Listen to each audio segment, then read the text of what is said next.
उदाहरण 1 क्या कहता है कि एक त्रिभुज है जिसका नाम दिया गया त्रिभुज ABC, ठीक है ना, और इसमें ये भी कहता है कि DE समांतर BC खींची गई है।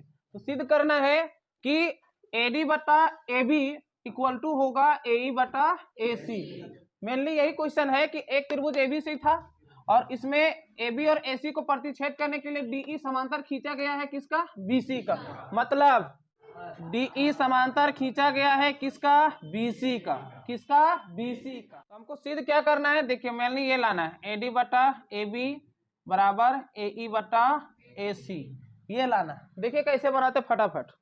चूंकि DE समांतर BC दिया गया है, तो थेल्स प्रमेय से हमने क्या सीखा था कि अगर भुजाएं समांतर होंगी तो वो भुजाएं अनुपातिक भी हो जाएंगी। तो इसीलिए हम लोग कह सकते हैं कि इसीलिए AD बटा DB इक्वल टू होगा AE बटा EC। थेल्स प्रमेय यही कहता था ना कि अगर DE समांतर BC होगा तो इसीलिए AD बटा DB बराबर AE बटा EC होगा। ये कहां से होगा, थेल्स प्रमेय। थेल्स प्रमेय,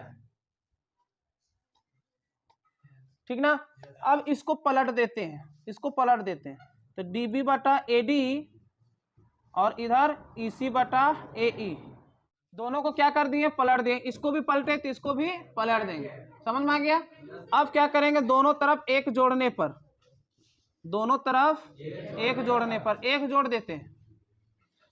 सवाल उठता है सर एक काहे जोड़ रहे हैं, क्योंकि हमको प्रूव करना है। देखो अभी जोड़ेंगे तो आगे आएगा। तो इधर से हो जाएगा DB बटा AD प्लस 1 और इधर से EC बटा AE प्लस 1। जो करेंगे दोनों तरफ, है ना, इधर जोड़ेंगे तो इधर भी जोड़ेंगे, इधर पलटेंगे तो इधर भी। अगर सर एक तरफ जोड़ेंगे और दूसरा तरफ नहीं जोड़ेंगे तो क्या होगा, गड़बड़ हो जाएगा। क्या हो जाएगा, गड़बड़। देखता नहीं, अगर दो सहेली गया है तीसरे सहेली की यहाँ, इसको चाय पापड़ बिस्किट विस्किट सब इज्जत कर रहा है, इसको कुछ नहीं कर रहा है, तो इसको कैसा लगेगा। समझ रहे हैं लड़की लोग का क्या हालत हो सकता है। अगर लड़का का नहीं मिलेगा तो बाद में वसूल कर लेगा बाहर में जाकर के, बोलेगा चल बाहर में बताते हैं। नहीं, यहाँ तक किसी की दिक्कत नहीं, किसी की दिक्कत। अब यहाँ पे एलसीएम ले लेते, कुछ नहीं तो 1, इसके नीचे कुछ नहीं तो AD और 1 का एलसीएम क्या हो जाएगा, AD। भिन्न का जोड़ बनाएंगे तो यहाँ से DB प्लस AD। इसी तरह यहाँ भी एलसीएम AE, है ना, भिन्न का जोड़ बनाएंगे क्या आएगा, EC प्लस AE। किसी को दिक्कत नहीं। अब देखिए DB और AD को जोड़ेंगे, DB और AD को जोड़ेंगे क्या लिख सकते हैं, अरे छोटका प्लस छोटका इज इक्वल टू बड़का। आधा रोटी और आधा रोटी मिलकर के खड़ा रोटी, तो उसी तरह छोटा प्लस छोटा इक्वल टू बड़ा हो सकता है ना। हाँ, बचपन में खूब पढ़ा, आधी रोटी खाएंगे फिर भी स्कूल जाएंगे, खूब पढ़ा है ना, वैसा ही। ठीक है, अब DB और AD को जोड़िए, DB और AD को जोड़ेंगे क्या होगा, AB प्राप्त होगा, नीचे वही रहने दो AD।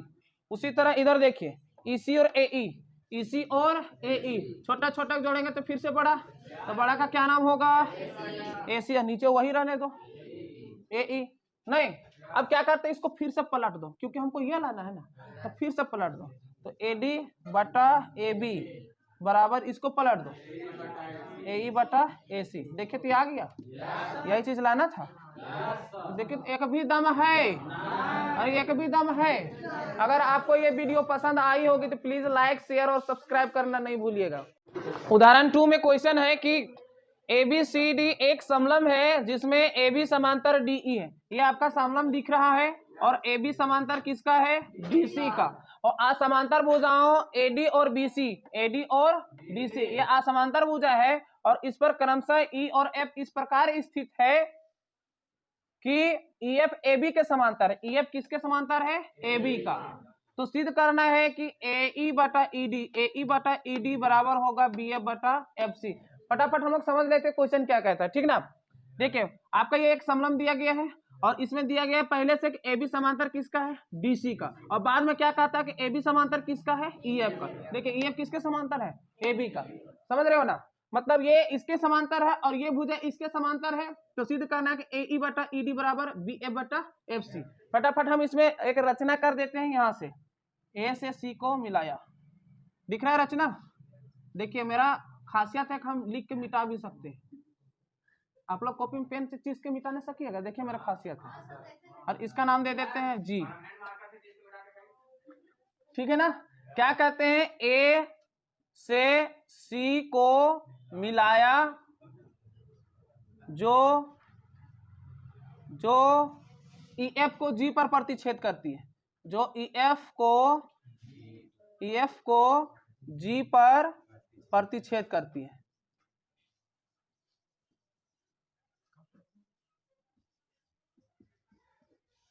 ठीक है, अब समझिए, चूंकि पहले से क्या कहा था कि ए बी समांतर किसका है, डीसी का। देखिए फटाफट, ए बी समांतर किसका है, डीसी का। ए बी समांतर है किसका, डीसी का। सेकेंड स्टेप में भी बोला था ईएफ ए बी के समांतर है, मतलब ए बी समांतर फिर है किसका, ईएफ का। ठीक है, अब यहां समझिए कि दाहिना दाहिना बराबर है, तट बाया बाया बराबर है, तो दाहिना दाहिना भी बराबर होगा, तो मतलब ये सेम हो गया, इधर इधर भी सेम हो जाएगा। तो इसीलिए हम कह सकते हैं कि डीसी समांतर कौन हो जाएगा, ईएम। समझे कि देखिए इधर भी ए बी इधर भी ए बी, ये दोनों सेम, तो ये दोनों भी सेम, लेकिन किसमें, समांतर में। क्यों, कंडीशन होता है कि समांतर भुजाएं का अगला भुजा भी क्या होगी, समांतर। नहीं समझ में आता तो आइए एग्जांपल समझ लेते हैं। एक लड़का था, क्या था, लड़का। अब इसका एक भाई भी था, क्या था, भाई भी। ये फर्स्ट बॉय है, ये सेकेंड बॉय। अब इसका भी एक और छोटा सा भाई था, समझ रहे हो, तिरपट भाई। तिरपट समझते कि नहीं समझते। अब बताइए, इसका भाई ये है और इसका भाई ये, तो बोलो तीनों आपस में भाई होगा, या फिर ये दोनों आपस में भाई होगा। बोले कि ये हमारा भाई है, ये भी तो बोल सकता है मेरा भी भाई है ना। इसका भाई ये, इसका भाई ये, मतलब ये दोनों भाई भाई। तो उसी तरह इसका सेम सेम, तो ये दोनों भी क्या हो जाएगा, सेम सेम, समांतर। कोई दिक्कत। अब बहुत इजी, फटाफट कुछ काम नहीं करना। एक बार चलेंगे त्रिभुज एडीसी में, दूसरा स्टेप एक बार त्रिभुज एसी बी में, बस खत्म कहानी। आइए प्रूफ करते फटाफट, समझिए। सबसे पहले चलेंगे त्रिभुज एडीसी में, त्रिभुज एडीसी में देखिए हम कह सकते हैं कि ईजी समांतर है सीडी का, ईजी समांतर है किसका, डीसी। ईजी समांतर किसका है, कैसे अरे पूरा समांतर इसका, तो इसका छोटा भी समांतर है इसका, कह सकते हैं ना। नहीं, पूरा अगर ये इसका समांतर है तो छोटा इसका समांतर नहीं होगा। जैसे पूरा को हम समोसा बोल देंगे, अब लो आधा काट दिए, तो इसको का बुलबुला बोलेंगे, इसको भी समोसा ही ना बोलेंगे। बस बस बस बस, ये पूरा इसका है तो छोटा भी इसका ही होगा, समझ गए। तो ईजी समांतर किसका हो गया, डीसी का। तो इसीलिए थेल्स प्रमेय से क्या कहता है, एई बटा ईडी, एई बटा ईडी बराबर हो जाएगा एजी बटा जीसी, एजी बटा जीसी। कहां से, थेल्स प्रमेय से। कहां से, थेल्स प्रमेय से। बोलिए कोई दिक्कत। इसको मान लेते हैं समीकरण 1, समीकरण 1। फिर अब इधर का काम खत्म, एडीसी का काम खत्म, चलते हैं ए बी सी में, त्रिभुज ए बी सी में। अब देखिए तो इस त्रिभुज में चल रहे, इस त्रिभुज में, समझे ना। अब बोलिए जीएफ समांतर ए बी होगा, जीएफ समांतर ए बी होगा। हाँ बोलेगा कैसे, देखो पूरा समांतर इसका, तो छोटा वाला समांतर भी इसका हो जाएगा। हम कह सकते हैं कि जीएफ समांतर है किसका, ए बी का, है ना। इसीलिए बी एफ बटा एफ सी, बी एफ बटा एफ सी बराबर एजी बटा जीसी, एजी बटा जीसी। कहां से, थेल्स से, जीसी कहां से, थेल्स प्रमेय। एजी बटा जीसी, जीसी होगा में क्या हो जाएगा, ये बटा ये बराबर एजी बटा जीसी। थेल्स प्रमेय भी सिखाया था ना। इसको मान लेते हैं समीकरण 2। अब समीकरण 1, समीकरण 1 तथा 2 से, देखिए 1 और 2 से, 1 और 2 में देखते हैं, फटाफट समझिए। 1 का देखिए ना, राइट साइड क्या है, एजी बटा जीसी, एजी बटा जीसी। और समीकरण 2 का भी देखिए राइट साइड क्या है, एजी बटा जीसी। जब दाहिना पक्ष के बराबर होगा तो इसीलिए बायां पक्ष भी बायां पक्ष के बराबर होगा। मैंने बताया था कि जैसे आपका बायां वाला जूता और दूसरा आपका फ्रेंड का भी बायां वाला जूता अगर बराबर हो जाए तो बताइए आपका दाहिना जूता और उसका दाहिना जूता बराबर होगा कि नहीं होगा? बराबर होगा ना। तो उसी तरह इसका दाहिना दाहिना बराबर हो गया है, तो इसीलिए बायां बायां भी क्या हो जाएगा? तो फटाक से लिखिए, देरी मत कीजिए। इसको क्या लिख देना है? इस AE बटा ED बराबर होगा, इसका बायां देखिए 2 में BF बटा FC। देखिए तो यही चीज लाना था। देखिए AE बटा ED बराबर BF बटा FC, यही चीज लाना था। इसी को क्या लिख देंगे? प्रूव्ड। उदाहरण 3 आपका क्वेश्चन इस टाइप से है। देखिए यहाँ से आपका जनरली 2 या 3 मार्क्स का क्वेश्चन पूछा जाएगा और ये आपके आगामी वाले एग्जाम में बहुत ही VVI क्वेश्चन है। आपको इस चैप्टर से कुछ क्वेश्चन देखने को रहेगा। आइए समझते हैं। आकृति 6.16 में PS बटा SQ बराबर PT बटा TR है। देखिए ये जो आकृति दिया गया है इसमें दिया है PS बटा SQ बराबर PT बटा TR, और साथ में ये भी दिया गया है कि एंगल PST मतलब जो आपका एंगल S का मान होगा और एंगल PRQ मतलब आपका एंगल R, वो दोनों बराबर है। 2 स्टेप दिया गया है, क्या? PS बटा SQ बराबर PT बटा TR और आपका ऊपर वाला S और नीचे वाला R, ये दोनों बराबर है। तो सिद्ध करना है कि त्रिभुज PQR एक समद्विबाहु त्रिभुज होगा। समद्विबाहु का मतलब वैसे त्रिभुज जिसकी 2 भुजाएं क्या होनी चाहिए? बराबर। 2 भुजाएं क्या होनी चाहिए? बराबर, है ना। तो इसमें हम 2 भुजाएं कौन कौन बराबर कर देंगे? PQ और PR। PQ और PR अगर ये दोनों को बराबर सिद्ध कर दिए तो हम बोल देंगे कि ये त्रिभुज समद्विबाहु त्रिभुज है। तो मैंने हमको यही सिद्ध करना है, PQ बराबर PR। आइए समझते हैं, सबसे पहले सॉल्यूशन कर लेते हैं। देखिए जो दिया गया पहले उसको लिख लेते हैं कि PS बटा SQ बराबर दिया है PT बटा TR, है ना। PS बटा SQ बराबर PT बटा TR। तो चूंकि थेल्स पर मैं यही ना कहता था ना कि अगर भुजाएं समांतर हो तो ये अनुपातिक होंगी, और इसका अपोजिट अगर ये अनुपातिक है इसका मतलब ये मेरा क्या हो जाएगी? समांतर। तो इसीलिए हम कह सकते हैं ST समांतर किसका हो जाएगा? QR का। बात समझिए। थेल्स पर मैं क्या कहता था कि ST समांतर अगर हो जाए QR तो इसीलिए PS बटा SQ बराबर PT बटा TR। इसका विलोम क्या कहता है कि अगर PS बटा SQ बराबर PT बटा TR हो जाए तो ST समांतर हो जाएगा QR, एक दूसरे का अपोजिट। ठीक है, ये कहां से? थेल्स के विलोम। थेल्स के विलोम।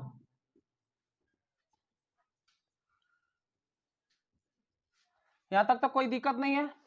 किसी को दिक्कत है क्या? नहीं। अब हम लोग देखते हैं कि जब ST समांतर QR हो गया, तो जब ST समांतर QR हो गया तो हम कह सकते हैं कि एंगल PST बराबर एंगल PQR, यानी ये एंगल और ये एंगल बराबर हो जाएगा।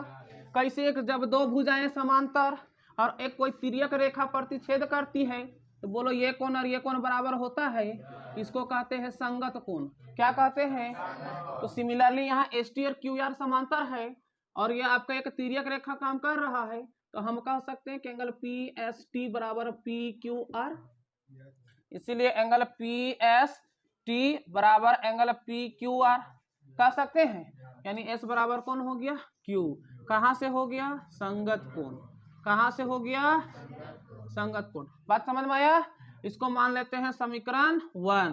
क्या मान लेते हैं? समीकरण 1।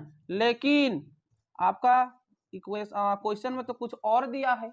उसमें क्या दिया था कि PST एंगल PST बराबर किसका दिया था? PRQ का। देखिए ना, PST और PRQ के बराबर है, तो एंगल PRQ के बराबर है।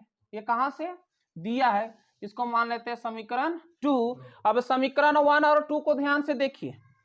समीकरण 1 और 1 तथा 2 से देखिए, 1 और 2 ध्यान से देखिए। तो समीकरण 1 ये है, समीकरण 2 ये है। 1 में लेफ्ट साइड एंगल PST, 2 में भी एंगल PST। तो जब बायां पक्ष के बराबर हो जाए तो दायां पक्ष के बराबर होगा ना। अभी बहुत सारे मैंने शूज का एग्जांपल दिया था कि अगर आपका बायां स्लीपर के दूसरे फ्रेंड वाला से बराबर हो जाए तो उसका दाहिना स्लीपर आपके दाहिना स्लीपर से बराबर होगा ना, नहीं होगा? होगा। तो इसीलिए हम कह सकते हैं 1 और 2 से एंगल पी क्यू आर बराबर हो जाएगा एंगल पी आर क्यू। बोलो कोई दिक्कत? ये बराबर, इसलिए ये भी बराबर। अब आकृति में देखिए फटाफट, पी क्यू आर, क्यू हो गया। एंगल का नाम पता है, जहां एंगल आएगा उसको बीच में, जैसे पी क्यू आर इसका मतलब एंगल क्यू का मान, पी आर क्यू इसका मतलब एंगल आर का मान। तो पी क्यू आर ये आपका हो गया, पी आर क्यू ये आपका हो गया। कि जब दोनों कोण बराबर हो गया तो इसकी संगत भुजाएं भी बराबर होगा। अब बताइए इसका संगत भुजा क्यू का संगत भुजा कौन होगा? तो संगत मतलब सीधा किसको ताक रहा है, किसको ताक रहा है देखो तो, हाँ पी आर को, किसको? पी आर को, इसीलिए पी आर। अब आर एंगल आर किसको ताक रहा है इधर देखो तो सीधा पी क्यू को। सामने वाली जो दिख जाएगी वो संगत भुजा हो जाएगी। समझ में आ गया ना? एक घर रहता है, खिड़की है, खिड़की जो सामने वाली खिड़की पे, समझ में आ गया ना, वो संगत हो गया। तो इसी तरह इसका सामने वाला कौन है, ये हो गया पी क्यू, ये मेरा संगत हो गया। तो इसका कौन हो जाएगा? P Q. बात समझ में आया? कि कहां से बराबर कोनों के सम्मुख भुजा। आप लोग क्लास 9 में पढ़े हैं ये सब, कोई दिक्कत? अब ध्यान से समझिए कि हमको क्या सिद्ध करना था कि समद्विबाहु त्रिभुज। तो समद्विबाहु त्रिभुज का मतलब हमने बताया था कि दो भुजा को क्या कर देना था, बराबर। क्या कर देना है? तो देखें इस त्रिभुज में दो भुजा बराबर हुआ, कौन बराबर हो गया? पी आर और पी क्यू, यानी कि पी आर और पी क्यू। जब दो भुजाएं बराबर है तो हम लिख सकते हैं कि अतः त्रिभुज पी क्यू आर एक कैसा त्रिभुज है? समद्विबाहु त्रिभुज है, समद्विबाहु त्रिभुज है। बोलिए दिक्कत है क्या? बोलिए दिक्कत है क्या? इसी को प्रूव करना था, इसी को प्रूव करना था। कोई दिक्कत है? अगर आपको हमारा ये वीडियो समझ में आया होगा तो प्लीज लाइक, सब्सक्राइब और शेयर करना ना भूलिएगा। तब तक के लिए मिलते हैं हम लोग नेक्स्ट वीडियो में, तब तक के लिए धन्यवाद।